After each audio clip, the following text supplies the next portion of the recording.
Good day everyone, welcome to my channel. So in this video we will talk about what is Rust programming language. Before we start, I would like to say thank you so much to all my viewers, silent viewers, and supporters in my channel. Thank you for watching my videos.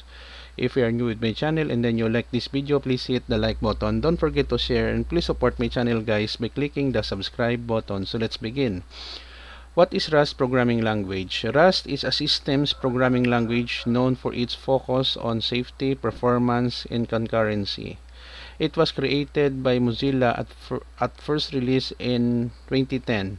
Rust aims to provide low-level control over hardware resources that languages like C and C++ offer, while also addressing common programming errors related to memory management and thread safety. Here are some key features and characteristics of the Rust programming language. Number 1, memory safety.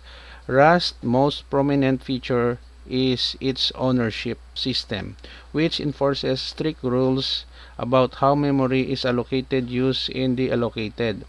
This system eliminates common issues like null pointer differences, buffer overflows, and data races. Number 2, concurrency. Rust has a built-in support for concurrency without data races.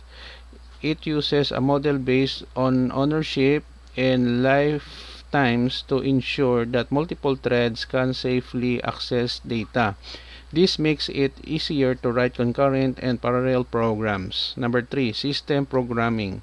Rust is often used for systems programming tasks such as writing operating systems, device drivers, and embedded systems. Its low-level control over memory and hardware resources makes it suitable for these purposes.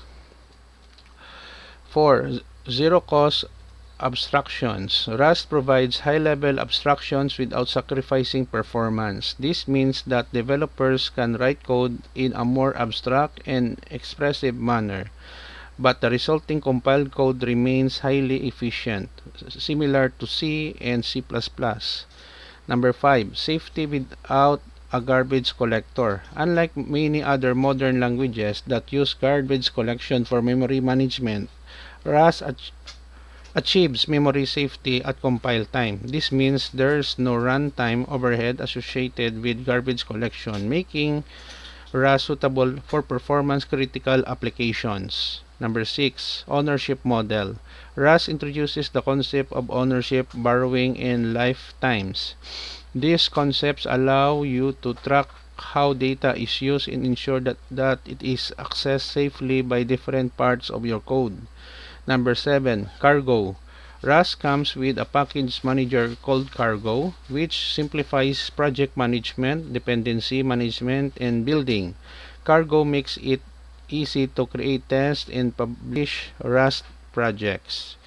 8, active community. Rust has a growing and active community for developers who contribute to its ecosystem. This community support includes libraries, tools, and documentation. Number 9, cross-platform. Rust is designed to be cross-platform, allowing you to write code that can run on various operating systems and architectures. Number 10, expressive syntax. Rust has a clean and expressive syntax that make it relatively easy to read and write code. It draws inspiration from multiple programming languages, making it familiar to developers from diverse backgrounds. Rust's combination of safety and performance, along with its modern tooling and community support, has led to its adoption in various domains, including system programming, web development, game development, and more. It has gained popularity for its ability to write robust and efficient code, making it a compelling choice for many software projects. Okay guys, so this is the end of my report and presentation. What is Rust programming language? Thank you so much for watching. I hope that you have learned something new in this video. Don't forget to like, share, and please support my channel guys if you are new by clicking the subscribe button. See you in the next video tutorial guys. This is your friend Jake saying bye bye for now.